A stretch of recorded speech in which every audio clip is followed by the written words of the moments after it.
What's up, guys? Welcome to the second episode of the Unity or Death podcast. I'm feeling super good tonight after the possible chaos and clusterfuck of the last week, but I'm feeling pretty good about things to come.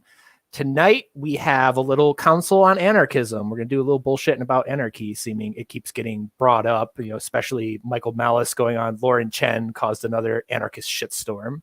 So we're going to have some fun talking about all of that. Tonight, I have two guests with me. I was supposed to have three, but my friend got stuck on a motorcycle in the middle of Texas, so that was fun. But first up, got my good friend over here, one of the vipers of anarchism, a Hotep man. We got Aquarian Anarchy. How you doing tonight, man? I'm doing well. How are you? Doing great. And then my other guest for the night, the slayer of neocons, and honestly, probably one of my favorite modern anarchists who may be famous in the future. We don't know. We'll see. My boy Ace Anarchist. How you doing tonight? Hey guys, how's it going? Oh, that was a very nice introduction. Thank you. I love your Twitter, man. Just like, thank you. Like you and if I only have notifications on a few people, and I have you and Malice, and I have to be wary to not just retweet every fucking tweet you put out. Oh, thank you. Because you just drop in bangers. But yeah, sweet. So yeah, we're anarchism. Definitely, I feel like we have different exposures to kind of all of this. I mean, I don't know about you, Marcus, but I know Ace spends all day arguing with neocons and the right about anarchism, and I desperately attempt to convince lefties to embrace it. So yeah. I say fuck both the left and the right. There is only right and wrong, and anarchists are right. I call myself an anarch, but yeah, anarchists are right. Yeah. So I guess to lead into it, I guess my opening question would be, what is your guys' favorite bullshit critique of anarchism? What is the most laughable, anarchy would never work because of X thing you've ever been told? Ace, you want to take it first? Yeah. It has to. For me, it has to be. Without a state might come back again, and therefore we can't have anarchism, right? It's like when people make this argument, you've already conceded the point that the government is bad, whether they know that or not. They've already conceded the point. It's like saying that, I'm not going to put out this house fire because my house might catch fire one day again, or I'm not going to get rid of this tumor in my head because, it might come back one day. It's just ultimately apathetic, and it's just defeatist, essentially. Why make my bed? I'm going to go to sleep tomorrow night anyway. That's right. Yes, exactly. Yeah. For sure. How about you, Marcus? I think for me, it's actually related. Well, there'd be chaos. There'd be chaos without government, and anarchy would cause that. Okay, like there's not chaos now. Has this last year not proven to people that there's chaos? Anarchy does not mean chaos. It means no rulers. And for me, I can move over if you want to do it. No, I just clicked it by accident. Okay, all good. So for me, I kind of go with Hayek in that, our belief in freedom isn't a non-belief in order. You need order for a society. It means that it is just simply the rejection of violence, the rejection of aggression, the rejection of war, the rejection of the things that most people are taught are evil, and not a rejection of order and organization. I'm a very organized person. So I think that chaos is the most silly thing that is leveled against us. Yeah, they assume that the absence of a state is automatically anarchistic, and that's not true, right? It's you could to go by their warlord example. If there was a warlord in a stateless society, in a stateless area, that would not be an anarchistic relationship.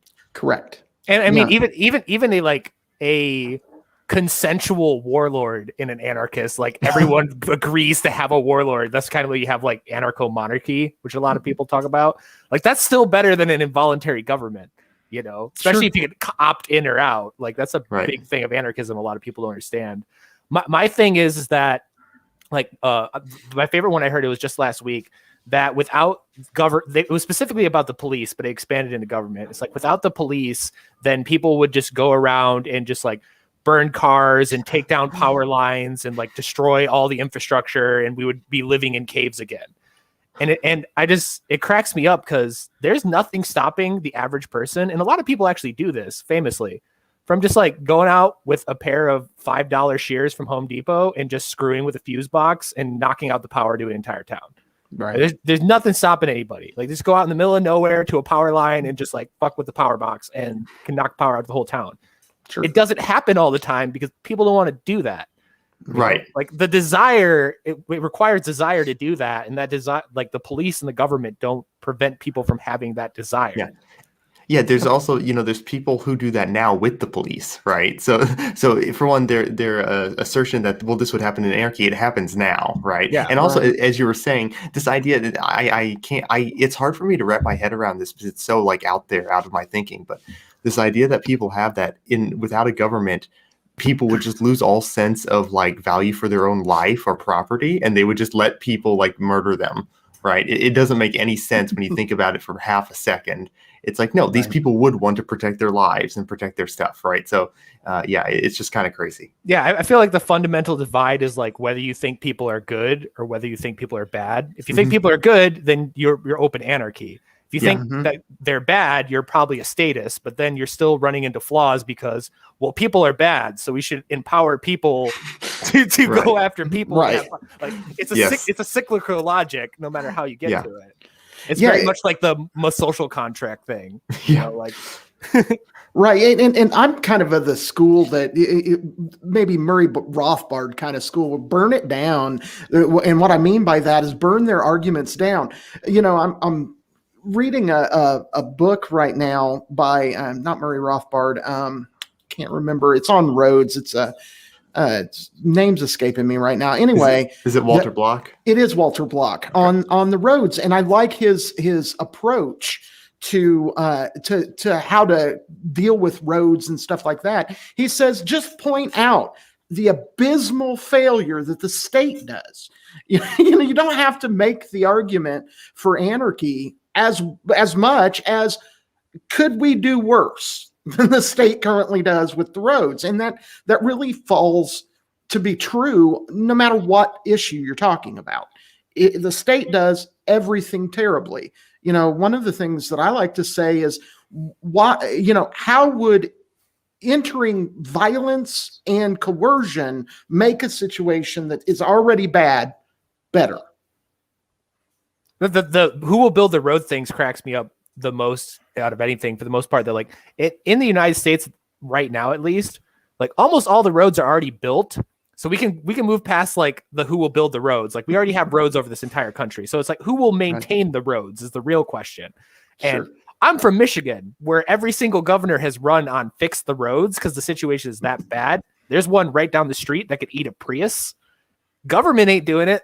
Like Gretchen Whitmer was elected on fixing the roads, and the roads are even worse now. So it's like, it's not who will build, it's who will maintain. And For sure. Michael Malice had the perfect tweet yesterday of a government monopoly in policing both causes riots and fails to stop them, which is perfect. So true. Yeah, for sure. It comes down to what Emma Goldman talked about. She said that politicians promise you heaven before the election and give you hell after. And that is always the case. And governments are ran by politicians, whether it's a monarch who is the ultimate politician or a president, congressman, whatever the kind you have. They're all criminals. It doesn't matter. Right. And it's like particularly like another thing people always bring up is like the nuclear weapons. They're like, oh, what were we going to do about nuclear weapons? I'm like you said, could we be worse? Right now, there is an ancient senile man with sole executive authority over an entire arsenal of nuclear weapons. A guy who can't even remember what community center he's speaking in on a daily basis is control of the nuclear football right now. So it's like. Yeah. Yeah.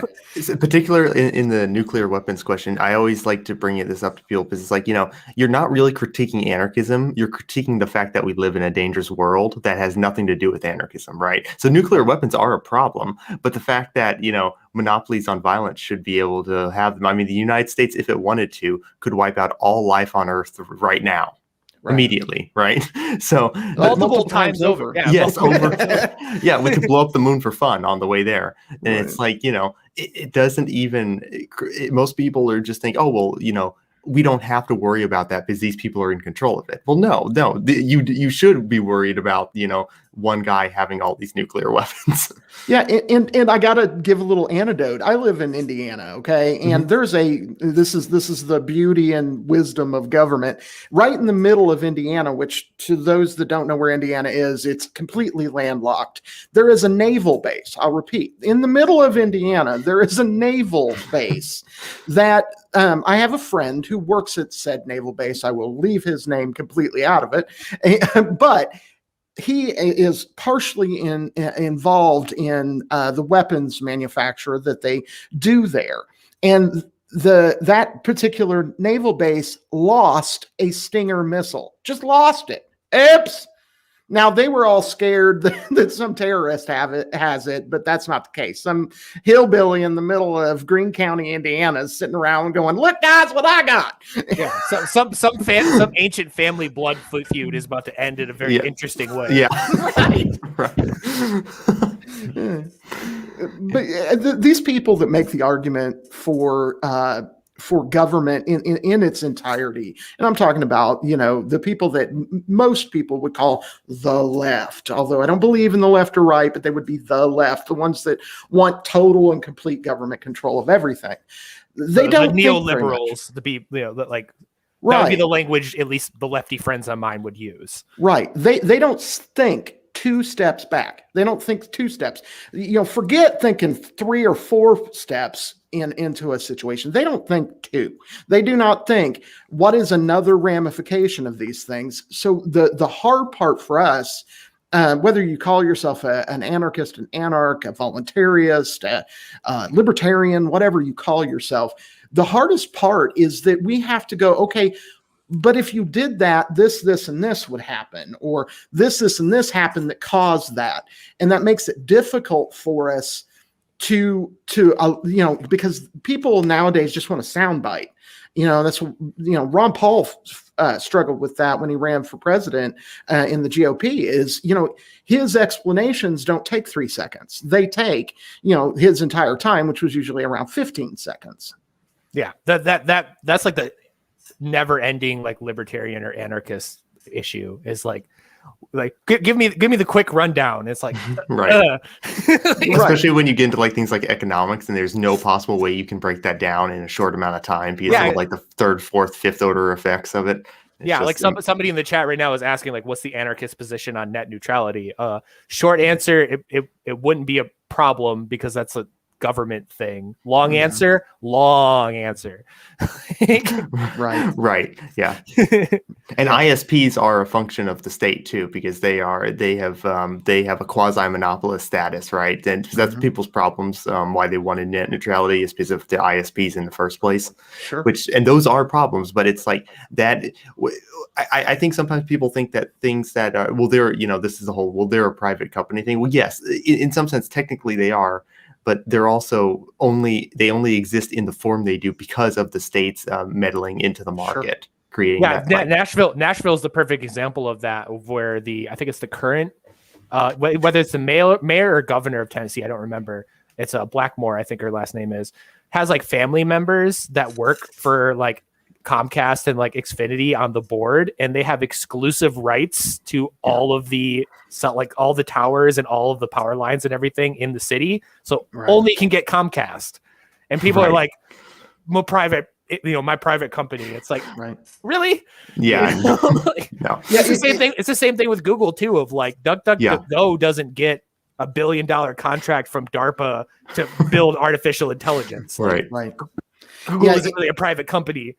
Right. What we kind of covered this last night. We had an interview last night with Olivia Rousseau, and I'm awful with names. Yeah, me too. But Olivia, she's great freedom activist, more of a Republican, but a good freedom activist. But we talked about that quite a bit. That we're expected to have the answer to everything. And at the end of the day, some of the answers you're going to get from an anarchist is, I don't know, because we haven't seen a free market ever. People like to talk about a free market, but we don't have one and haven't had one. The things that would develop under a free market, for those that are like, oh, you're an anarcho-capitalist, and screw all that. I don't like those titles. If people want to get together and have a commune, have at. But at the end of the day, when you have a free market, it's not a capitalism thing. It's I want this, you have that. Let's figure out how we can get that.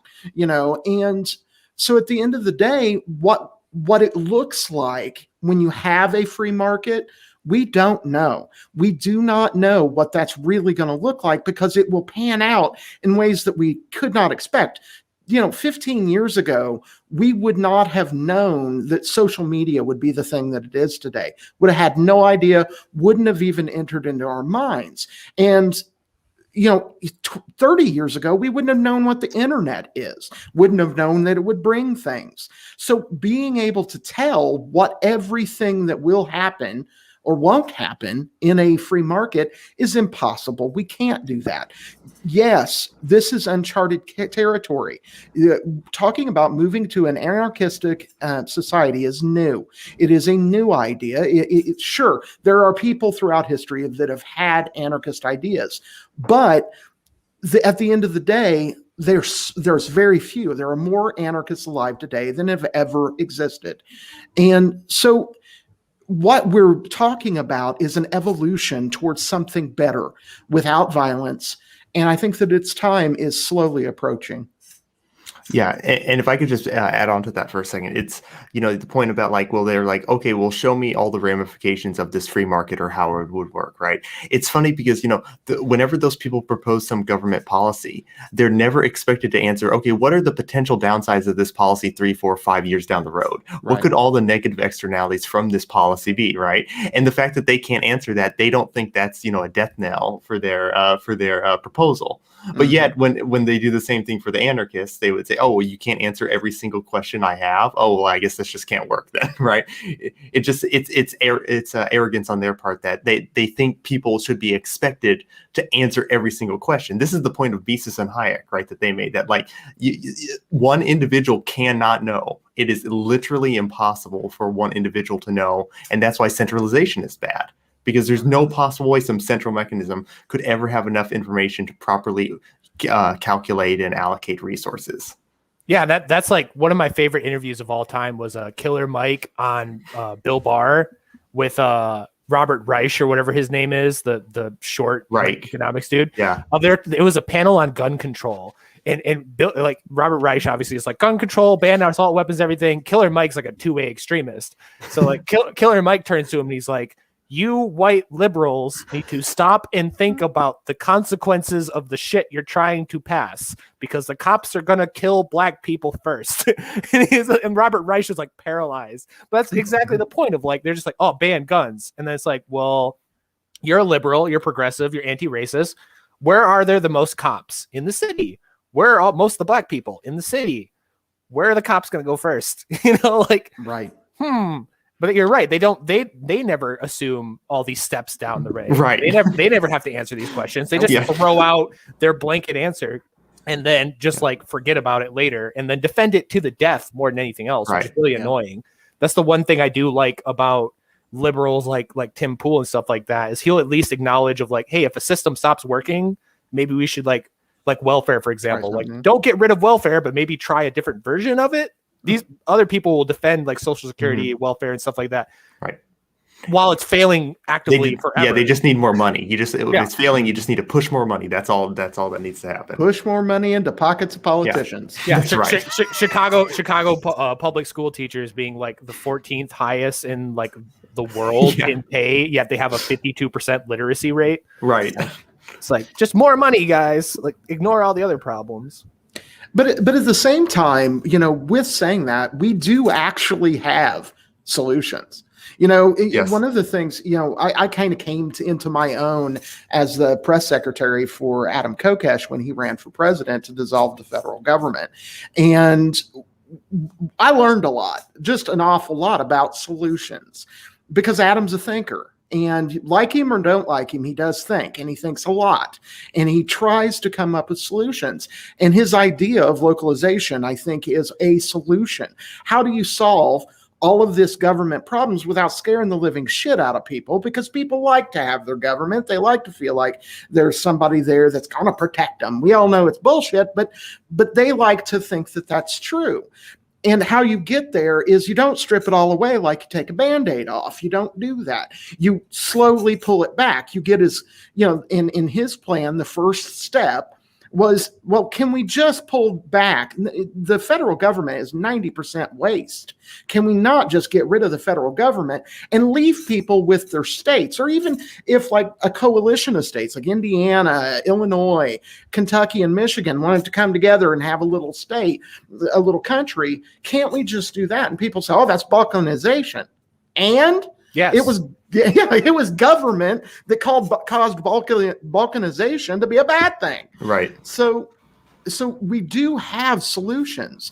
We just aren't allowed to give them because they don't involve lining some politician's pocket. Yeah, and that Michael Malice has been great about the peaceful divorce and the balkanization stuff, and that's super true, and that's why I call myself a radical decentralist. Is like I keep putting out these maps of like a broken up America, and then all these people will be like, oh, well, Kentucky's part of like the same country as Ohio. I'm not cool with that. And I'm like, I'll help your secession after the fact, let's keep breaking it down. I'm totally cool with that, Rothbard has this great quote where it's like, if Canada and America can be separated and it's not a state of chaos and anarchy from, the state's perspective, well, then why not New York and America? Why not New York City and New York? Why not bureaus of New York City and the rest of New York City keep splitting? Because ultimately, right, it's like there are two consistent extremes. There's anarchism and there's a world government, right? And if you don't have a world government, in some sense, you are validating anarchism, right? So when they sit, because countries are in an anarchist relationship with each other, between each other, there's no higher sovereign over the countries, right? In the way we would look at it as a state. So secession is absolutely an amazing tool. And if more people can get on board with secession, eventually down the line, they may be able to get on board with anarchism because it's the same principle, right? Sure. You just secede down to the individual eventually. Absolutely. Right. I'm very good friends with Marcus Ruiz Evans, who is quite leftist, but he's the president of CalExit. I'm on the CalExit Congress, which is calling for the secession of California because they have the fifth largest economy in the world.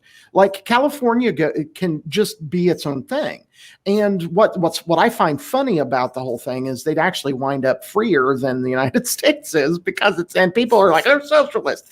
But at the end of the day, most of their money and many of their regulations are ruled over by the federal government.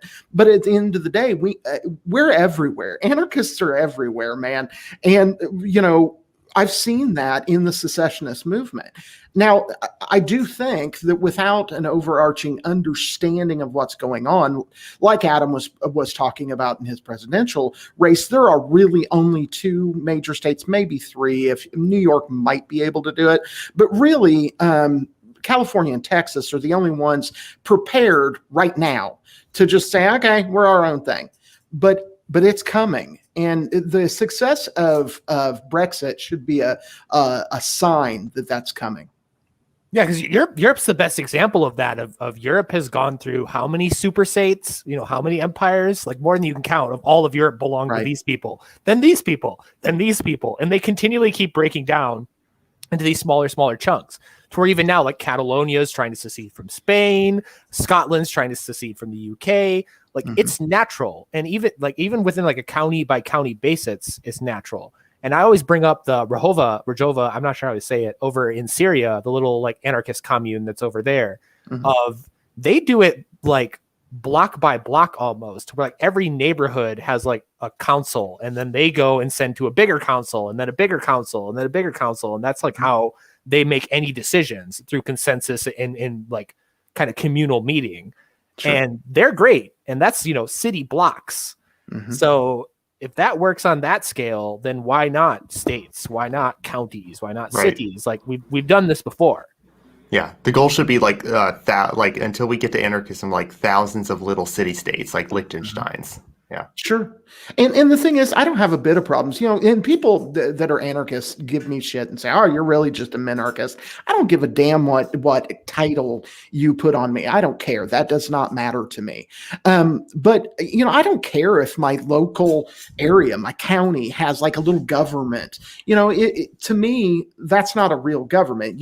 When you can secede, when you can leave, when you can say, fuck your government, I'm out of here. When you can do that, that's not a government. That's not the government. That's the whole idea of like anarchism is consent on like a simple form. Like it doesn't matter what the system is. If I live in a town with 100 people and 99 of those people decide that they're going to form a collective where they worship the giant spaghetti monster and they get all of their rules out of a bowl of pasta every morning, that's fine as long as I can go, well, I'm not doing that. And I don't have to pay taxes to it or participate in it or whatever. And I just have my one little building where I don't participate in the crazy shit other people do. As long as it's voluntary and consensual.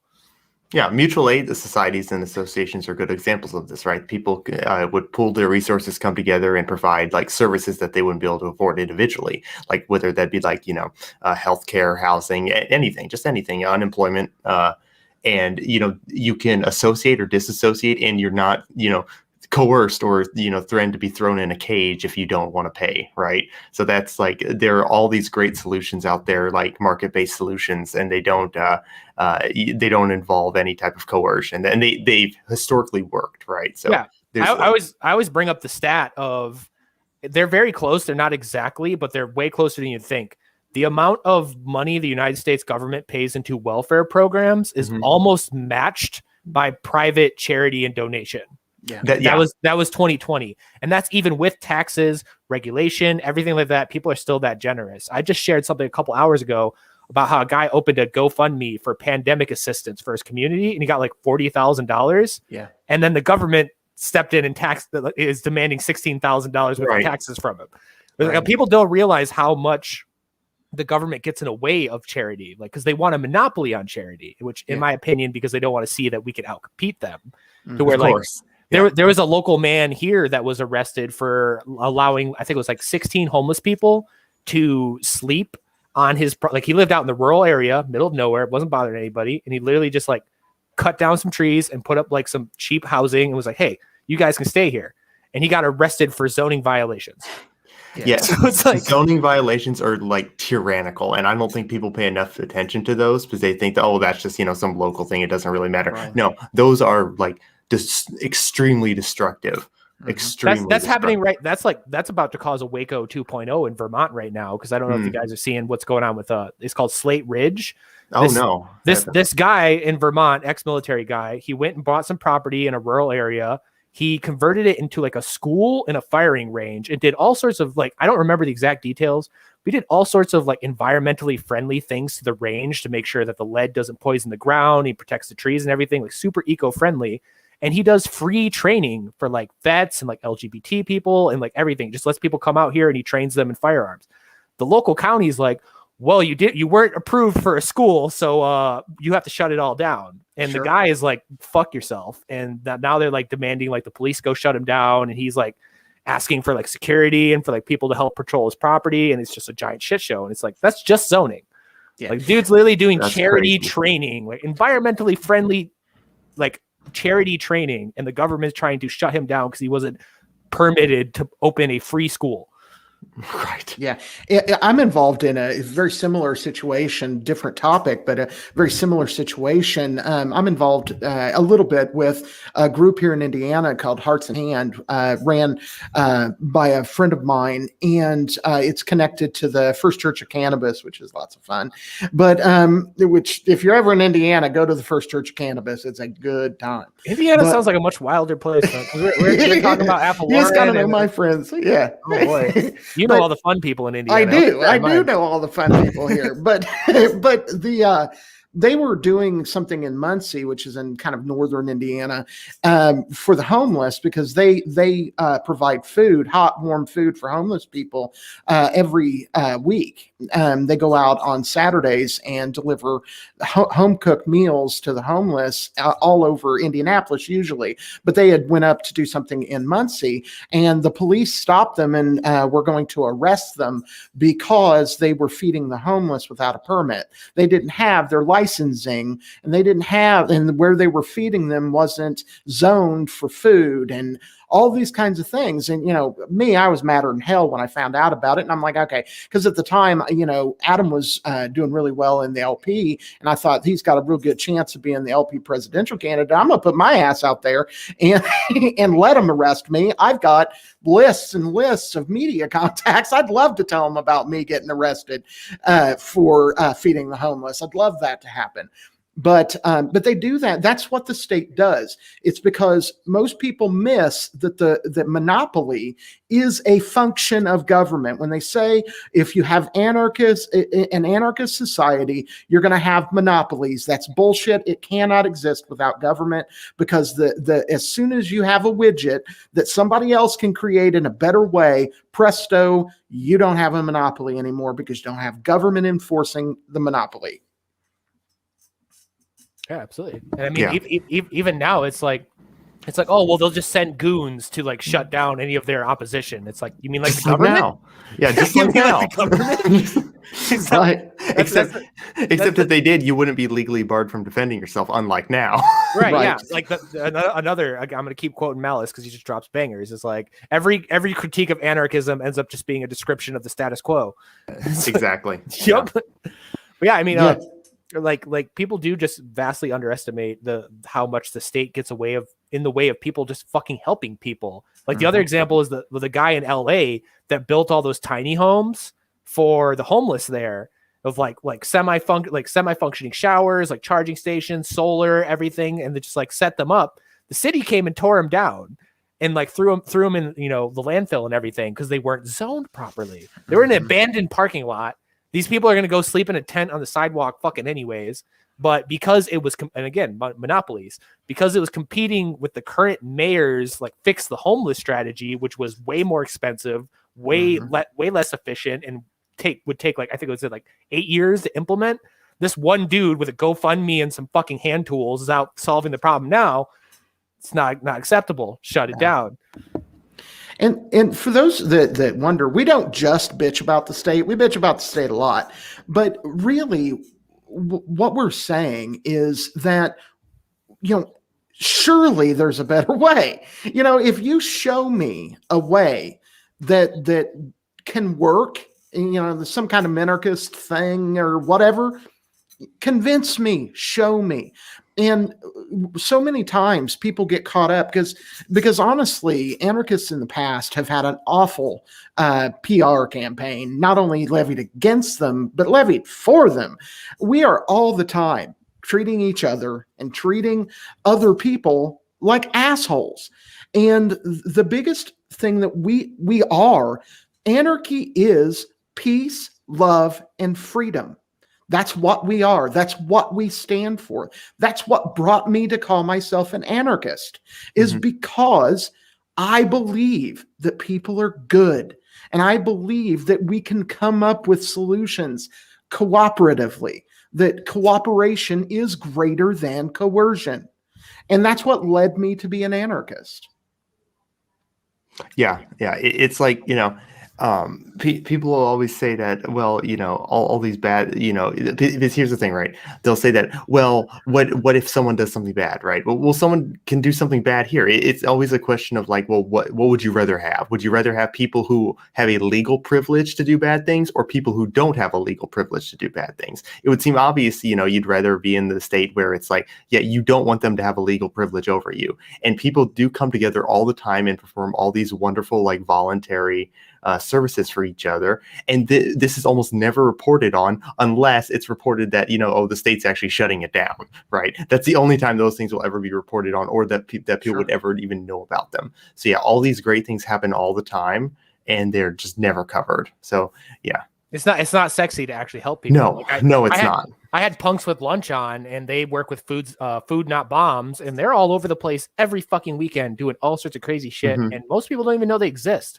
But I feel like that's just part, like they want the monopoly, because if they Yeah. knew how widespread mutual aid actually was, then people would be like, wait, why do I have to pay taxes when I can just go give like Jamelia, the homeless lady, like food, or like Right. give it to like like a local charity that's just going to do it? Why do I have to pay all this tax dollars that then goes and pays a bunch of employees and a supervisor, and then goes through a bunch of regulation, and then gets put $80 out of the 1,000 I gave them onto some EBT card that a person then sells for cigarettes or something? Like, why can't I Right. just go help? But they don't want you to be aware of that. No, and largely that is, all of this is by design. At the end of the day, the people that say that they're there to protect you are there to hurt you. These are, Lysander Spooner is absolutely right. All a band of burglars needs to do to legalize what they're doing is just call themselves a government, and presto, all of it is legalized. And, that's what it is. And we are working against a PR monster in the government. They have people convinced that they are needed for a solution, whatever that solution is.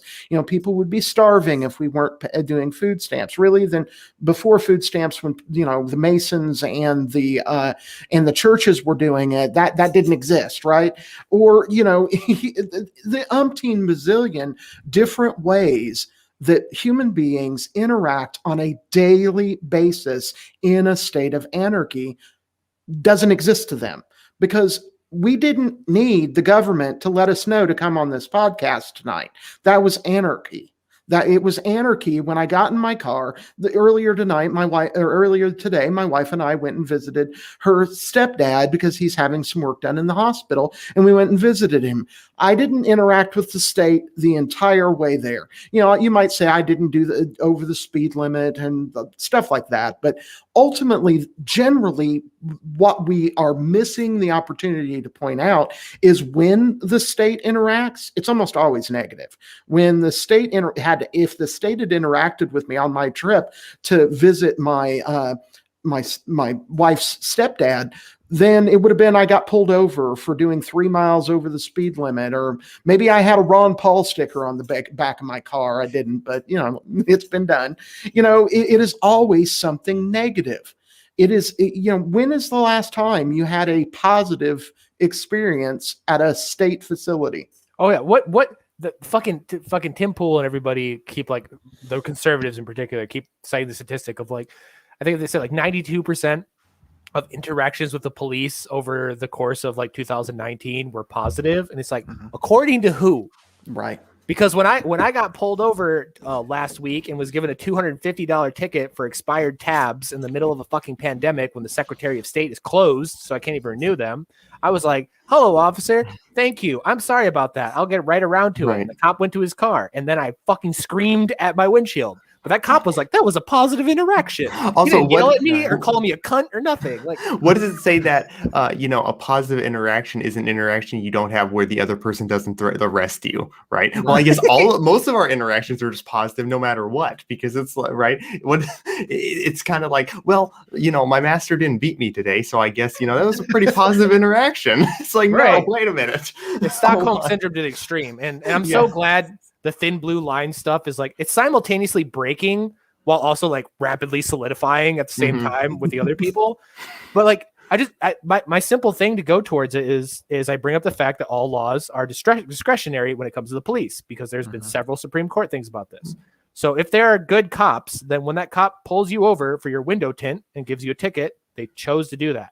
When they stop you for expired tabs, when they give you a ticket for jaywalking or anything like that, all these bullshit laws, they chose to do that. And not only did they chose to do that, they could perfectly choose to not do anything at all. You could be down the street having the shit beat out of you with an eyesight of a cop, and they can sit there and not help you and not get in any trouble for it and not get fired or anything. So it's just like, oh, there's, like, not all cops are running around killing people or beating people. It's like, but they're doing plenty of other bullshit. Yeah. Right. Again, to quote Adam Kokesh, red, white, and blue means freedom until it shows up in your rearview mirror. That's a good line. I really want to talk to Adam just because I've been. I can schedule that. Yeah, I would love to because I've been a big fan of him since he pulled the Washington D.C. stunt, which is still Oh. like the most Chad thing I've ever seen a fucking human being do in my life. Like, for anyone who doesn't know, this man literally just walks into Washington, D.C. with a shotgun where it's illegal to have weapons and just loads a shotgun on video. And he's like, hey, I'm committing a felony right now.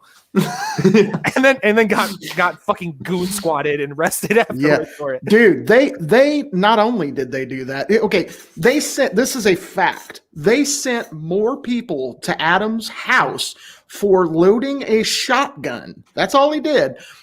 They sent more people. Well, loaded it, then immediately unloaded it, and then put it back in the case just for a video stunt. Like, didn't even take a step with it. They just loaded it, video off, unloaded it, put it back in the case. Right.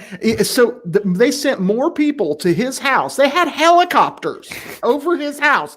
They sent more people than they sent to apprehend Osama bin Laden. And the first thing they did when they got in his house, more people than El Chapo. Right. They more people than most people. And the first thing they did was attack his dog. That's the only reason I don't own a pet, because I'm a giant. Like, I love animals, and just in the position I am, I know that door's getting kicked in, and I can't have a dog because people don't understand that it's closed since. But in 2014, there was an organization called Save the Puppies that was all just about like begging the police to stop fucking shooting dogs. Because it happens an insane amount of times, and they're like, "Oh, I feared for my life." And then the bootlickers will defend the craziest stuff. Like, there was a video where they shot a Chihuahua, and they're like, "Chihuahua can carry diseases," and blah blah blah. It's like, shut up. The thing is, what we expect. This is what anarchists expect people to think. It is the craziest thing. We expect people to use that sense that is not very common. It's just like at the fundamental part of it. Like, I posted this a couple days ago, but like, okay, how does the statist worldview work? It's like, okay, we have this country. It's like thousands and thousands of square miles apart, has several different cultures, coast to coast, and people of several, hundreds of different religions, every single race, every single ethnicity, every single culture, and they all have to, with respect and intelligence and very delicately, use extreme powers of force and all get along. Right. But me, I just want like the people in my immediate surroundings to like act the same way they do every day, perfectly normally, just voluntarily and consensually, and we'll figure it out. And I'm considered the fucking crazy person. Right. Yeah, most people interact in an anarchist fashion every day with other people, right? It's only once you interact with a state agent that you're like pulled out of anarchism. But we live in anarchism most of the time, right? Yeah. Like when you go and you just interact with, we're in an anarchist interaction right now. And when you just go out and you interact with someone peacefully and you're not trying to coercively dominate them and they're not trying to coercively dominate you, that's anarchism, right? And we just want to extend that throughout other social functions that the state currently monopolizes. Sure. I think our biggest weakness, and because I'm all about looking at our strengths, because we have a lot, we really are the ones that have the ideology of freedom. But, I look at our weaknesses too. And our weaknesses are things like, we have 10,000 different kinds of anarchist, and this or that kind of anarchist is trying to tell this or that other kind of anarchist that they're not real. Who gives a shit? I don't care. I do not care. My enemy is the state.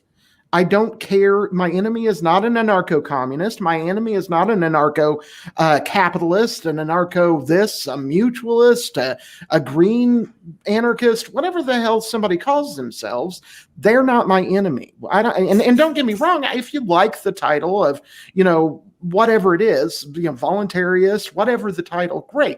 You like that title. That's fantastic. You want to accept that. I treat it very same to like the Myers-Briggs personality test of like if you're a legit anarchist, you're not a capitalist anarchist or a communist anarchist. You are an anarchist. Like if you're legit that's just a personality test for me. Like this is what you're going to do with your anarchy. This is the type of person you are. That's what that tells me and nothing more.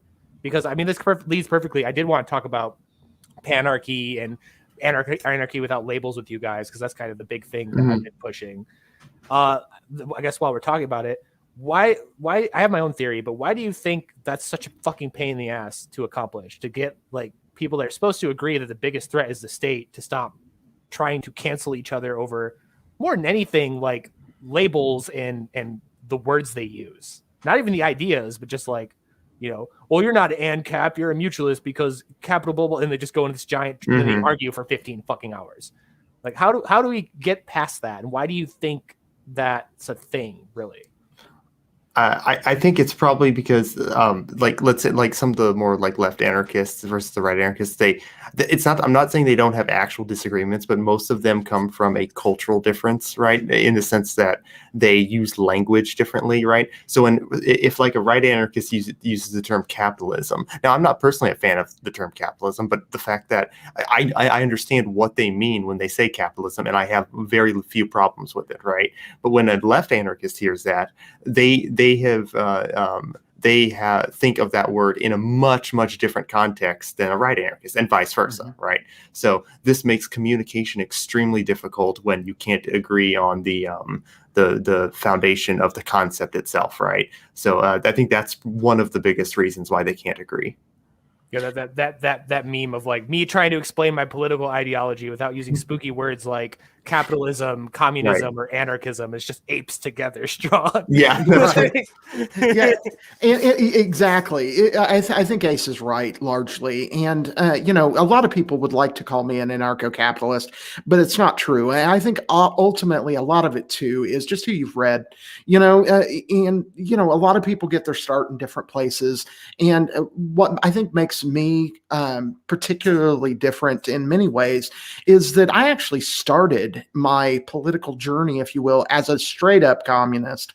I was a communist. Here. Yeah. Same here. I was a Marxist Leninist. So I was like uber commie. Me too. Conquer the world with armies by force and like that was me. I was top left of the political spectrum. Sure. Yeah, me too. And I went through a lot of transformations. I don't want to get into the whole story, but I swung to the right after 9/11 and became a neocon. So yeah, I need to address the commie to neocon pipeline. It's very real. It's real, right? For sure. And it's all because it's all based in violence, but at the end of the day, I started exploring what I was interested in. And the first real name that I came across, other than people like Ron Paul or somebody like that, older names, was Emma Goldman.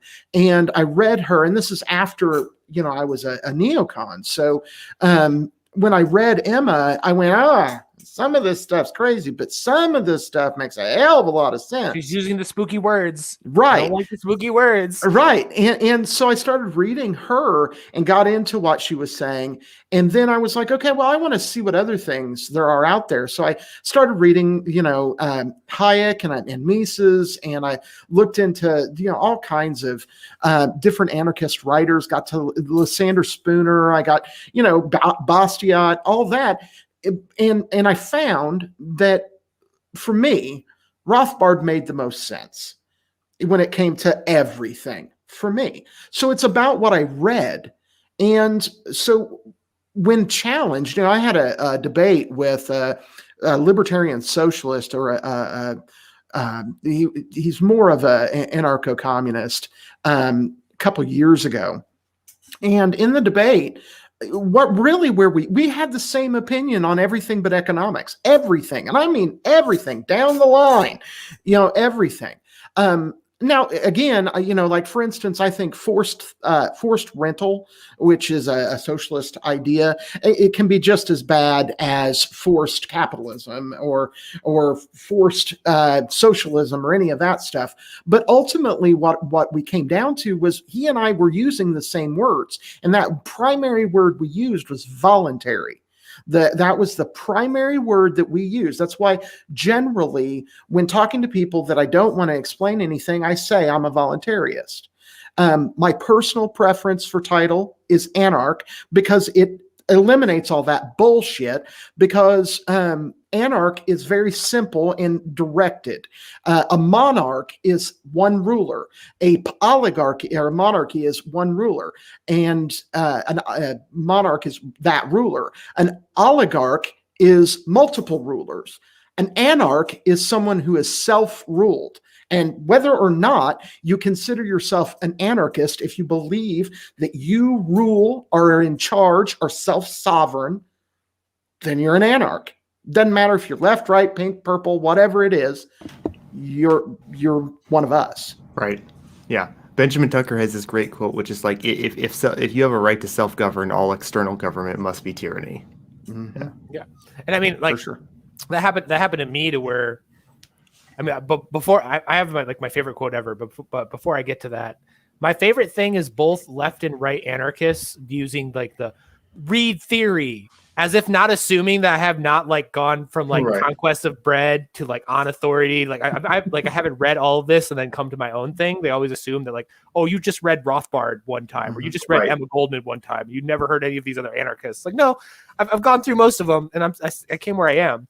But my favorite quote ever, and I think it's the most perfect panarchy thing that sums up like any sensible human being in the kind of what we're talking about. I'm gonna butcher it, and it's decently long, but it was from Murray Bookchin. And, you know, like democratic communalist, like big fan of Marx, everything, like solidly left wing. He was speaking at the Libertarian National Convention, like the LP Libertarian National Convention. And what he had to say was essentially, to like paraphrase, that like, he was like, I have no problem with capitalism as you have described it. We should, that's important. Like what you mean by capitalism, not just the word. And I would be perfectly comfortable and okay living in your society as I would a communal society. I would prefer a communal society, but I'd be okay with yours. And not only that, but if I was living in a communal anarchist society and it became totalitarian, or as he specifically put it, if it became socialist, which is his definition of authoritarian communism, again, important, his definition, you know, then I would not only leave that, but I would join your anarcho-capitalist society and fight that tyranny. Because above all, no matter what, I oppose tyranny. And I will go to the most free place I can and fight the most oppressive place around me. And that's perfect. That's me to a T. You know, and I feel like that should be most anarchists. But, you know, my Bookchin kind of, is great. Yeah, Bookchin is my favorite. Sure. He pushed me left. You know? Well, But, you know, yeah, I was just going to say, and that, but I also think that in that topic, and particularly about the LP, we have to be aware that some of the problems that we're facing are on purpose. So, because some of the divides that we're seeing, it is a real thing that there are FBI agents all around you. If you are in any way making any kind of headway with these kinds of topics, there is someone and you know them, who is an agent of some kind. And people are going, oh, you're crazy. Trust me. I named my NSA agent Felicia because I was on a very popular presidential candidacy that was talking about, you know, dissolving the federal government. So I know that if Felicia's not listening to my calls, then he's not doing his job. And, you know, because they should be watching us from their perspective. And also, when you see a band of anarchists together doing something, they're out feeding the homeless, they're all out protesting something that some idiot did, whatever it is. High in a field. Right. You know? Yeah. Whatever they're doing. The guy that grabs the Molotov cocktail, the guy that is absolutely trying to incite violence, he is the plant. Be aware of that. Yeah, I mean, what's I always blank on his name off the top of my head, but the Haymarket bomber, quote unquote. You know, his famous quote of, "I couldn't have thrown that bomb. I was at home making bombs." Louis Ling. Yeah, like that's so perfect because that's so true. Like I wasn't out committing violence. I was at home planning violence. Like, what do you mean? You know, but definitely, and like, but that also kind of goes to, because I'm really big about agorism or gorism. I don't know which one. Everybody argues over it, but I'm really big about that. But my biggest critique of it is that it is a pacifist idea, to where I'm kind of trying to update it to be like a defensive idea of like, again, anyone who goes on, you're right. Anyone who goes on the offensive is a Fed, 100%. Doesn't matter who. I don't even care if they're proven not to be a Fed. They're still a Fed in my heart, you know? But, but like, yes, like be a pacifist and circumnavigate the state and build your own structures and everything. It's just when they come to shut you down, like go down swinging. Go down swinging. Yeah. Like, Yeah, and people make a massive mistake. Derek Rose talked about this several. It may have been a year ago. Shout out to Conscious Resistance Network. He's awesome. But Derek Rose talked about this, that there will arise a time, there has been a time in the past, where we will need an anarchist army, where we are going to need, and not for offense, for defense. When we start actually, because we can get into this later if you'd like, but I really do think society is about to bifurcate, and this is based off of something Hotep Jesus said. And but I do think that society is about to bifurcate. And when that happens, you're going to need to be able to defend yourself. When someone thinks that, yes, we believe in peace, and yes, we believe in love, and we believe in compassion and those things, but those things need defended. So that means you need firearms, you need any kind of access to self-defense that you can possibly have. Because when it bifurcates, because it is going to, it's already started. When it bifurcates, we have to be able to protect ourselves, because we won't be able to call the police, because that's who's going to be knocking on the door. And that is the Boogaloo movement. Like that's literally my entire movement. That's essentially what it is. I've described us as the frat anarchists like several times, because that's, our entire, and that's why I'm trying to explain this shit to like liberals and like CNN, and when they interviewed me, everything, because they don't see what the hell is going on. Like, why do you have guns at protests? It's like, do you not fucking see what's happening? Why does the state have guns? right. Yeah, why does the state have guns? And B, do you not notice that like not only does literally everybody at these fucking protests have guns, it's just a lot of them are concealed, but also like shit's going down. Right. But they don't understand that. But that's kind of the entire impetus of the Boogaloo thing, is people are like, oh, you guys are trying to, the name means second civil war. That means you're trying to start a second civil war. It's like, no, the second civil war has already started. Like, we already live in it. Shit's already gone sideways. And that's exactly what you're talking about, is this is the building of like the anarchist army. And that's also why I'm trying to like expand and do the whole unity coalition thing of being like that good middle ground that us anarchists usually fall into between the left and right, and just hungry hippo grabbing everybody that's anti-government, anti-state, and wants positive change, and getting together and being like, hey, like shit is either going to go down or it needs to go down. And we all need to be like on the same page. Sure. And the entire impetus of the Unity Coalition was like the first conversation that I ever had with someone who describes themselves as an anti-fascist, like an Antifa member, was like, all I want out of this conversation is that if shit goes sideways, me and you are not shooting at each other. That was the initial conversation. We don't have to agree on politics. You don't have to let me at your protests. You don't even have to like me on social media. You can keep talking shit about me all you want. But when shit goes down, you know who I am and I know who you are, and we're not going to be shooting at each other. Right. The enemy's the state. Yes. And that's like I kind of skipped over it, but that's my other theory on why there's so much infighting between like left and right, quote unquote, anarchists, is people are capitalists first, then anarchists, or they're socialists first, then anarchists. So they put that above the anarchy always. Mm-hmm. Sure. Yeah, for sure. And for me, I don't like, because I'm a philosopher, at the end of the day, yes, I support firearms. there might be, but ultimately, I went and bought the second firearm when they sent the stimulus money out. I bought seeds for my garden. I bought a firearm, and like most people did with their fucking right, check. Yeah, and I bought Bitcoin. So that's what I did with the stimulus. And so anyway, but when I was going to get it, I had a very good friend of mine who was going with me. And I told him, I said, this is the second firearm I have ever bought in my life, which was a fact. And he was like, yeah, man, because, he loves his firearms and what have you. He's like, yeah, I'm so happy for you. And we're getting it, because the first firearm I bought was, like when I was like 22. So, and it had been probably was a 22. No, it was a shotgun, but yeah. But he was like, oh man, I'm so glad you're doing this. And aren't you happy and excited? And I said, no. I'm a philosopher. If I am buying a firearm, that means I am afraid I'm going to need to use it. I wouldn't have one if I didn't. It's not that I love guns. It's not that I dislike guns. It is that they serve a purpose I don't want to use. I believe in peace. Ultimately, I'm a pacifist. And, I don't want to do that, but I need to be prepared to do that. And it is the state that is always making that a possibility, not individuals.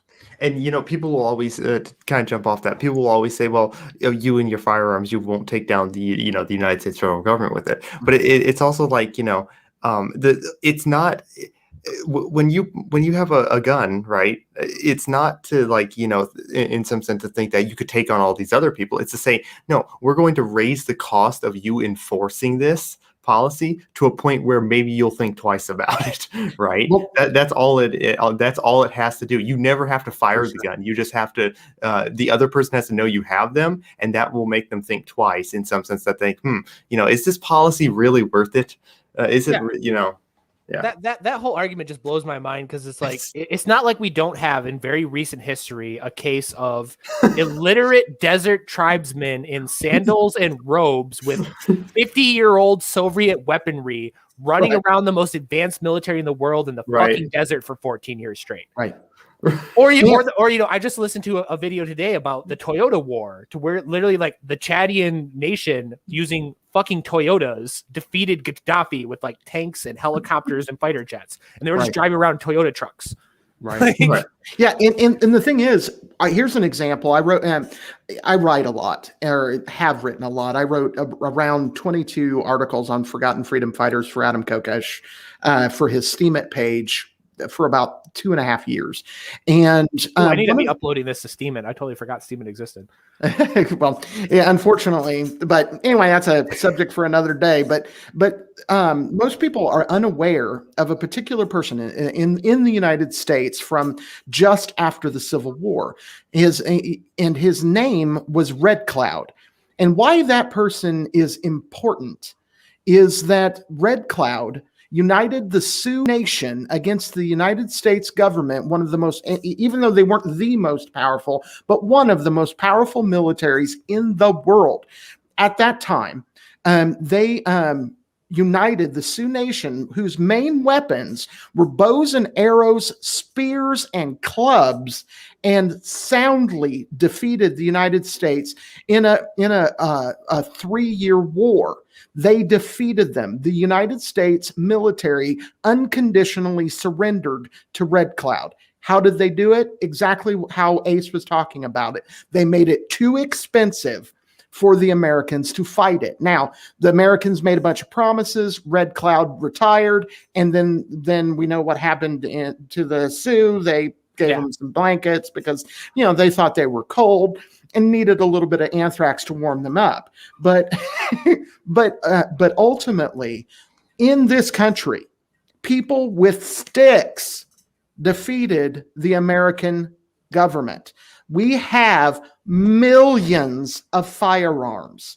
The fact that they cannot pass real gun legislation, they can't. They will not. They can't, because they know, just like the Emperor of Japan said, they will find a firearm behind every blade of grass. Yeah, that's the whole thing about like if America becomes an anarchist society, then China is just going to invade and take America over, right?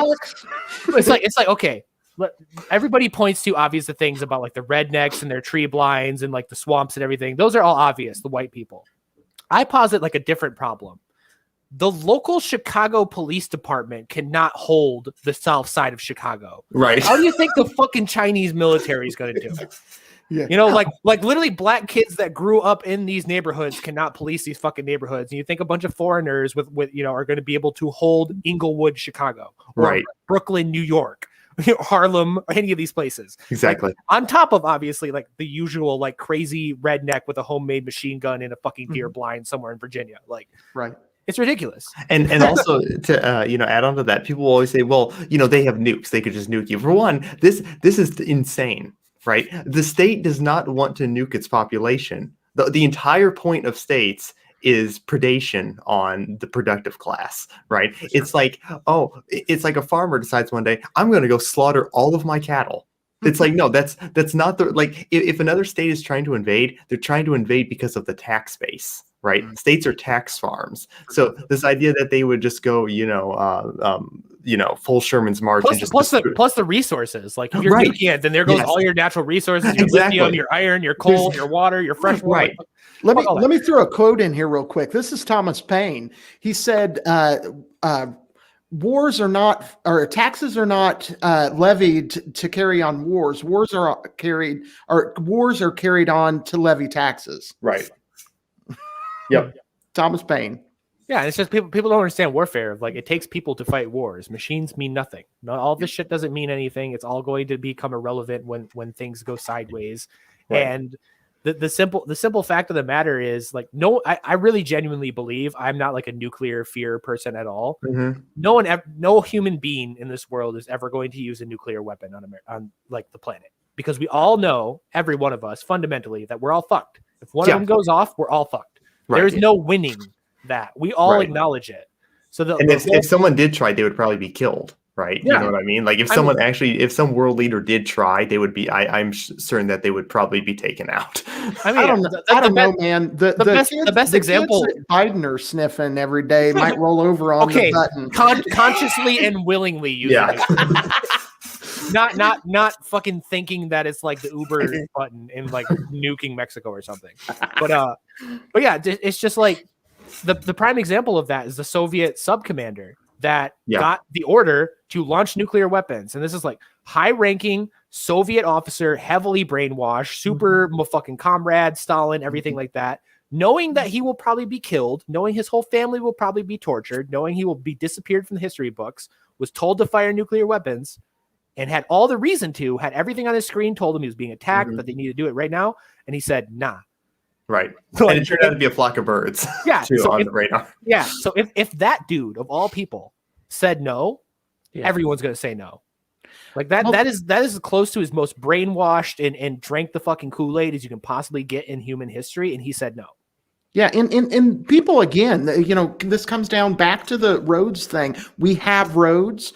When we were discussing what we're going to do if we won when Adam was running for president, the people were like, what are you going to do if China comes, like you said? And we have the largest, most powerful military in the entire existence of everything, and we are no longer going to be overseas.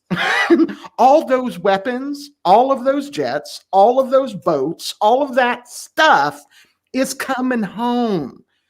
Good luck. If you want, because we're not going to be dumb like the state is and give Indiana the boats. We're going to give South Carolina the boats and give Indiana some tanks. We're going to split that shit up amongst people. Right. It's like the two things with the military too, when it comes to self-defense, is one, I think people genuinely don't realize that we're a voluntary military, like 100%, and that voluntary militaries defeat involuntary militaries all the fucking time, which is why we do it and why the draft is a horrible idea. Yep. But also the fact that like people will step up voluntarily if they see something wrong. Like there's people, a lot of people aren't aware of it, but there's a whole like mercenary, like traveling soldier for hire culture in the United States that's way bigger than people realize. There's Americans in Syria right now. There's Americans in Ukraine. There's Americans in Sudan. There's Americans in Yemen. It's totally voluntary, including several of my friends that have just straight up one day, like he was just like, oh, that thing going on in Syria, that ISIS thing, that's bullshit. So he sold everything he had, got on a fucking plane and went over, and then bought an AK when he landed and some simple gear and went and fought ISIS. Now imagine that's happening in America. In like, we're Great Lake people. I don't know where you're from, Ace, but no, I'm from all over. I was Illinois and South Carolina. So we're Great Lake people, and say that like we're an anarchist society and everything's decentralized, and it comes out that like China decided to like invade Florida. Right. I'm from the Great Lakes, so I have technically no reason to give a fuck. I'm gonna go there and I'm gonna join up, and there's nothing stopping like a voluntary. Because I mean, the military now is voluntary, but there's nothing stopping people from joining up to be a well-organized, just as organized as it is now, just as funded as it is now, military, and be just as successful as this military in warding off threats. On top of the fact that like foreign governments don't like when other people invade other people. So even if the entire planet isn't anarchism and it was just America, Like, right. Canada would be like, hey, don't fuck with those people. Like, Yeah, because then they, if they let them do that, then they could be a threat to Canada. So they have an interest in not letting them, actually take over in the first place. So that's a really good point. Also, I did want to add, even giving the status the best, case possible, right? So if we say like we have this little tiny anarchist like commune versus some, like big nation state. Okay, sure. Yeah, obviously, I think the nation state's probably going to win versus that little, anarchist commune. But that could happen now, right? A big country could take over a small country, Yep. And there's reasons this doesn't happen, and there's reasons it does happen. So there's good reasons for both. But the point is that most people would not say, okay, well, big states can take over smaller states. So the possibility of this means that we must support a world government. Because that's what they do when they try to say that, well, we need a government because another government could try to take us over. It's like, well, you don't think this in any other realm where, a large state could take over a small state. So it's just a double standard. That's why the UN is such a dumb idea, because we already went through this with Otto von Bismarck and the fucking like all of the leagues of nations. Yeah, well, that even before the League of Nations, like Otto von Bismarck and all of the trade deals and all of the intermarriaging and everything that was supposed to keep Europe like perfectly connected, and there would be like a semi like monarchic one world government, and everyone would get along. And the pressure built and built and built until there was a giant fucking clusterfuck. And that's what's about to happen now with United Nations, to where like it makes me smile. I even posted this, and it was 100% proven true. It was more of just a theory when I posted it, but it was proven true.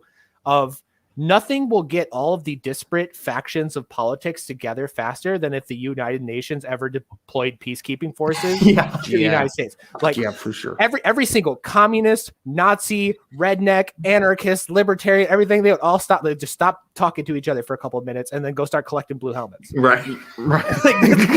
For sure. Unity will form overnight the moment that a fucking peacekeeping force lands on American soil. For sure. That also proves anarchism. The fact that I made that post and I had hammers and sickles and fucking people with iron crosses and like libertarians and liberals and Bernie Sanders and everyone in between all being like, yeah, fuck the UN. Yeah, that's anarchy. Right.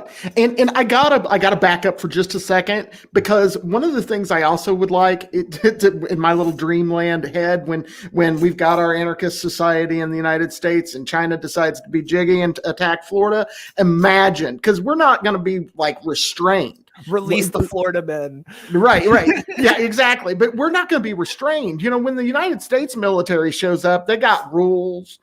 They can only shoot. They got to collect all their bullets. They got to do all this dumb shit. Hell no. If I've got to fight, if you got my fat ass out there having to fight some China dude that's come into this country trying to kill my family, I'm going to strap on a skull helmet. I'm going to put blood all over myself. And when I catch these motherfuckers, Vlad the Impaler is going to blush at what I do to protect my family.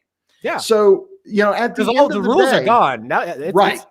Fuck your humanitarian thing, all that, because like that's me or you at that point. Yep. And it's funny too. Like to that point, it kind of both the UN and the Chinese, they go together.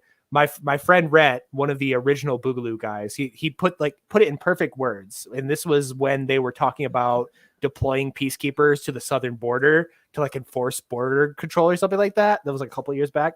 Mm-hmm. He said, let it be known that whatever country from the UN sends peacekeeping forces, there will be no survivors, and we will go back to that country and we'll burn it all to the ground and we will salt the earth and nothing will ever grow there again. Right. So don't even try. To leave me alone. Right. And for those that might be, just picking up now, smoke some peace and love and anarchy. Right. Gotta get back at the end of the day. We gotta get back to the real point of anarchy, and that is peace, love, compassion, and getting along. Yes. Mm-hmm. And so much infighting between people is all about the state. When you look at like all the political tension right now is because we all acknowledge that there's this giant federal government that has a giant bat, and we're all fighting over the bat. And then one side gets the bat and they put more nails in it. And then it goes over the other side and they put a brick on the end of it. And just the bat keeps growing until it fucking squashes someone. And we all know that we're just like a couple elections away from, whether it be the left or the right, getting that bat in its final fucking form and just implementing fascism.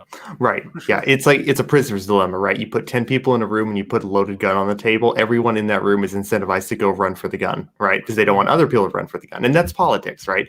Every little group in society, as you said, wants to grab power because they're afraid that the other person's going to grab power. And this, creates a chain, like a loop, an infinite loop of, just trying to grab power and enforce your tyranny on everyone else. That's what, and it's destructive to like peace. It's destructive to any like social cooperation or integration of groups who may have had antagonism between each other in the past to ever like come to some consolidation. It destroys all possibility of that. Yeah. And it reminds me, your analogy actually reminds me of a comic I saw once that was comparing alcohol and marijuana. And I think we get to be the potheads and the state gets to be the alcoholics. And, Right. in one frame of the comic, it showed a beer and a knife in the center of the room, and they everybody got drunk and they're fighting over the knife. Whereas if everybody smoked the joint in the room, right. One guy looks over in the next frame and says, "Somebody ought to pick up that knife. Somebody might get hurt." And that is generally what anarchists are like. Is we're like, okay, stop fighting. That's stupid shit. Stop doing that. Have you thought for a minute about what the consequences are of that? It's why, it's why they've got to drive us down. It's why the state sees anarchists as a threat, because we are peaceful, because we are good people, because we lead our lives based on ethics, morality, and goodness. And they know that they lead their lives on theft, power, and manipulation and violence. Right. Yeah. I mean, if you look at any ideology, like pretty much, across the spectrum, no ideology has caused the least physical harm to humanity than anarchism. And at the same time, no ideology has its proponents so often targeted and killed and arrested and fucked with. Like, go through the list of famous anarchists on Wikipedia, and dead, killed by the state, imprisoned for his entire fucking lifetime, or exiled. Died at 27 from like alcoholism. Like all of these people have been relentlessly fucked with. Yeah. More than any other ideology, and that's because the state knows. And for a statist, what I would always say is, right, there's at the moment there are 200 plus sovereigns in the world that we call countries, right? These are sovereigns, and they have no government over them, and they would see that if another country invaded them, they would see that as a violation of the sovereignty of that country, right? We would all see this. Anarchism is merely taking that principle and applying the sovereignty to each individual. So you take the 200 sovereigns in the world, and anarchism is making 7.5 billion sovereigns. Right, that's what anarchism is, and once you put it in that context, for most statists, they can at least wrap their minds around it, right? Sure, and I think that we are actually, I've been involved in this movement for a little while now, and I've seen lots of improvement. I think the division's still there, but I'm seeing it start to wane a bit. I'm seeing less of it. Maybe that's because I blocked all the assholes that were fighting. I don't know. But I've seen a growth. Earlier you mentioned, and I'm reaching out. One of the things we do on our podcast, one of the points that we do is to reach out to people with solutions to build bridges. That's what we do. That's how we do it. And the biggest bridge we've built has been to the Hotep Nation. And shout out to the entire Hotep Nation. Those people are badass. Those are my favorite conservatives, 100%. Like when I say like I can tolerate conservatives, it's the anti-cop conservatives and the Hoteps. Yeah, and those are the two good conservatives to me. Sure. Yeah, and so to the credit of Chad, if anybody has seen Hotep Jesus on Tim Pool, I don't know that I have ever seen a better explanation of anarchism than that he gave with Tim Pool. It is amazing. He was on point. And I have to give Chad credit for that, because the person who lit that fire underneath Hotep Jesus, who in essence converted him into an anarchist, was Chad Lemoyne of Aquarian Anarchy. That's who did that. He and Hotep Jesus became friends, and all he did was offer solutions based on ethics, and he handed him Anatomy of the State by Murray Rothbard, and he read it. And presto, now, of course, because I'm friends with Hotep Jesus too, I'm like, hey, have some Lysander Spooner, have some, check this other shit out too. But building those bridges and finding commonality with someone that calls themselves not just anarchists, but people that call themselves libertarians, people that call themselves conservatives, people that call themselves liberals. Find common ground. Most people don't want to live in tyranny. And all you've got to do is slap a smile on your face and be friendly. And you can convert a bunch of people over to your way of thinking by listening to them and by acknowledging the things that they disagree with you about. Right. You have to start from a place you have to start from where they are, and you have to come across as if you do care about the issues they care about, or else you're just not going to make any headway. Yeah. That's why I always argue from further left and always argue from further right. Like, the Scott Horton principle. Yeah. Yep. So I guess the thing I'm curious about, I mean, Marcus, you've already answered that you're a big Rothbard fan.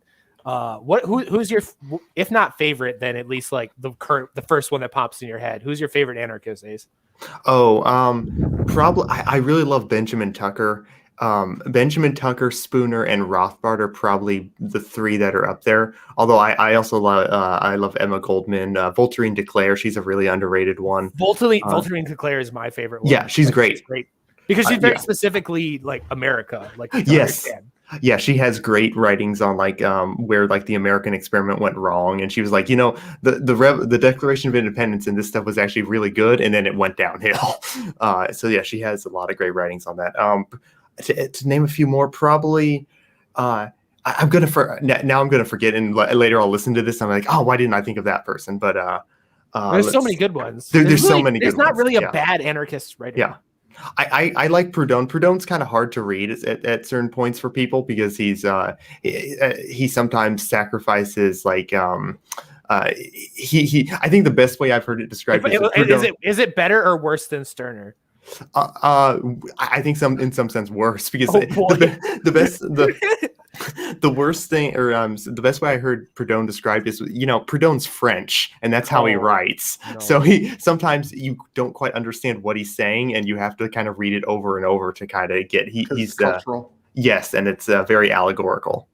Okay, and I'm just going because we are like not coming towards the end, but we're getting towards the direction. So okay, yeah. I'm getting to the questions I did want to ask. Oh, okay, yeah. So who was the most recent person you converted to anarchism, and what got them? If it was Hotep, then we've already heard your version of the bargain. But if it was someone better than that, I don't know about better, and I again, or just more recent. Yeah, more recent. I think we came really close last night with Olivia. You and me have gone at Olivia and be like, come on.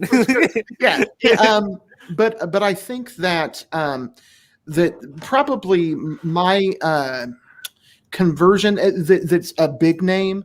My involvement with helping to on the Hotep front, which by the way they have been huge. Like they, especially after Trump lost, like a wave towards anarchism. So I guess Uncle Hotep would be one. The entire Hotep movement moving in an anarchist direction. I think I'm partially responsible for that as well. So. I've had a few people, and I feel terrible because I don't remember their ats on Twitter, and I'm terrible with names, so I have to apologize. But I would have to. Yeah, I've had a couple people reach out to me in the DMs that say, "Oh, you've actually made me an anarchist, or you've changed it." And whenever I get those comments, it's like, "Wow, okay." Do they ever like point to like a particular point or any like?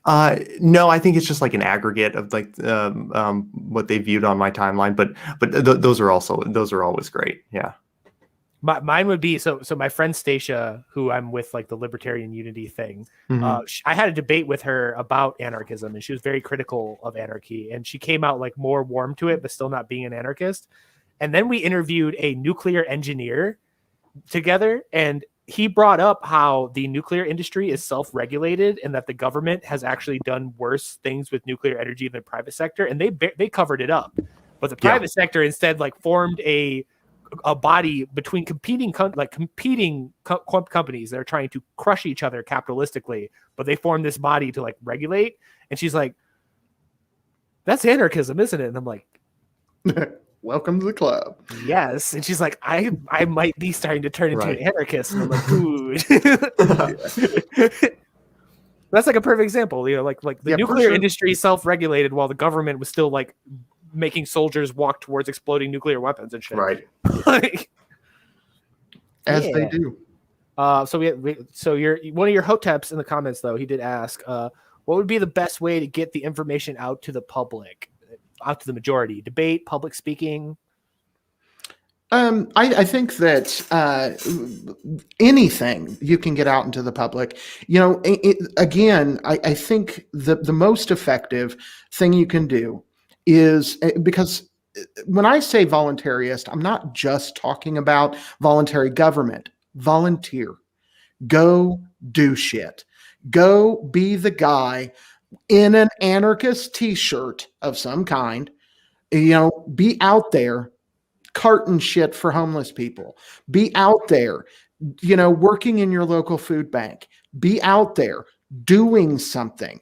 Talking is great. It's awesome to talk philosophy. You are not going to convince somebody that is hardcore against you with philosophy. You're not going to do it. You're going to do it by out there donating your time, helping people, doing what you can, and then somebody saying, that guy's an asshole, he's got an anarchist t-shirt on, and that person going, that guy fed 20 people last night, shut the fuck up. Yeah, Yep. all theory, no praxis is why things are so fucked right now. Mm-hmm. Yep. Hotep and build. That's my, you know, one of the things that I just run with, that I have come in contact with through the Hotep Nation, is Hotep and build. Build your community. Build what is your place. Whatever that you consider your community. Could be, you know, an anarchist community. Could be something else. Whatever you consider your community, build it. Make it stronger, and don't involve government, because government's going to fuck you. Do everything you can to support that community. Yeah, I mean, before Ace goes, I'll jump in there because I have the same answer of like, if I go up to some normie and they're like, we need the EPA, and then I'm like, sit there and be like, no, we don't need the EPA, close it down.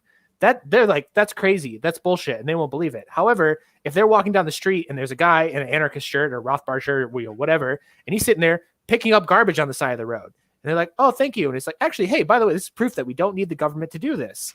That interaction, they might be like, huh, well, he is actively doing it without the government, so maybe this is possible. And that's what I've been yelling at like the Libertarian Party, and thankfully, because of people like Dan from Taxation and Theft and everything like that, and the whole Boogaloo movement, people are starting to realize to like, if you want to be a libertarian, if you want to expand the concept of anarchism and libertarianism, you need to go do libertarian and anarchist shit. You need to go prove it. Mm-hmm. Dan actively smuggles insulin from Mexico and sells it for $19 to fucking poor people. That's libertarian shit. When I tell people we don't need the police and we don't need all these institutions, that sounds crazy until I'm at a protest protecting protesters from the fucking police and nothing goes wrong. And they're like, huh, you know, actually, like just having random people with guns is actually safer than the cops. This is weird. Like, put it into practice. Prove to people this is possible. Yep. Yeah, I would agree with that. Like, you have to, as I was saying before, you have to show people that you are at the very least not combative in the sense that, you know, you're an enemy of theirs, right? You have to show that, oh, hey, I care about what you care about, but in some sense, I care about it almost as much as you, or if not more, because this is, you know, the state is counterintuitive to the ends of your goals, right? Mm-hmm. And you have to go out there and you just have to do the things that people want the state to do in real time as an anarchist. Yeah. I also think there's no like a necessarily one way, because different people are going to be persuaded differently, right? So some people might be persuaded by reading something. They might be persuaded by watching a video, or just, you know, memes in some sense, you know, just put it in comedy in some sense. But yeah, definitely just going out there and showing people who would usually look at you as an enemy or combative, and going out there and doing something good visibly for that, you know, that shows that, oh, hey, I'm not the monster you think I am, right? Right. Yeah, for sure. Like disillusion the concept of the spooky anarchist, because it never was a fucking thing to begin with. Right. But definitely, like, don't ever hesitate to prove to people that it is ridiculous in itself. We're hippies with guns. I mean, that really is what we are. It's perfect. Yeah. And, Magnus, before we do end, I do want to say, because you mentioned earlier that you'd like to interview Adam, and that goes for anybody that's made it this far in here. If you're interested in talking to Adam Kokesh, or you're interested in Aquarian anarchy, and I'm specifically talking to you, Magnus, but Ace, I'd be more than happy to have you on Aquarian anarchy. I'd love to. Yeah, just contact me. The easiest place to get a hold of me is probably at marcus@thefreedomline.com, but you can get a hold of me on Twitter at Anarchy Aquarian. But I would love to have Adam talk to you, Magnus, because I think you guys would really get on, and I can get you on Adam versus the Man. I schedule for Adam, and obviously cool. I can get meeting you on. all of my heroes. This is great. Yeah, I'm supposed to talk to Vermin soon, and what I'm most excited about is in terms of, like, we've been talking about unity and stuff like that. And this is the Unity or Death podcast. Next Thursday, I'm actually interviewing Reverend Annie, who is a founding member of the Black Panthers. And she is most infamous for having a joint march in Las Vegas with the Ku Klux Klan to shut down the Strip because the government had froze all welfare payments during Vietnam era. Everything had gone to shit. The government had froze all welfare payments. Wow. So she walked into like a Klan church as like a black woman, was like, "Yo, none of us getting fucking paid. Let's go out in the streets together." And there's pictures of her holding hands, a Black Panther holding hands with the Grand Wizard of the KKK as they shut down the Vegas Strip. Wow. Like, this woman's a fucking That's legend. I'm so happy to talk about it. But I guess we'll spend our last 15 minutes before we bounce out. I have it on the screen right now. This is a presentation I'm going to be giving at the LP Michigan convention. And I just kind of want to get you guys' ideas on it. But the one question in particular I wanted to ask about is, of the three, which do you personally fall on? Are you totally opposed to electoralism? Like, you view electoralism as an inherent moral wrong and not to participate in any degree? Are you like a reform, like you can do it through electoralism? Or are you in between, like I am, where you believe in counter electoralism, which I describe as like electing meme people and using the state's like election system against it to get like Vermin Supreme on a stage to yell about free ponies or some shit, and the government has to pay for it? Like, of those three, which one do you guys kind of like more fall into? I guess I fall under the in between.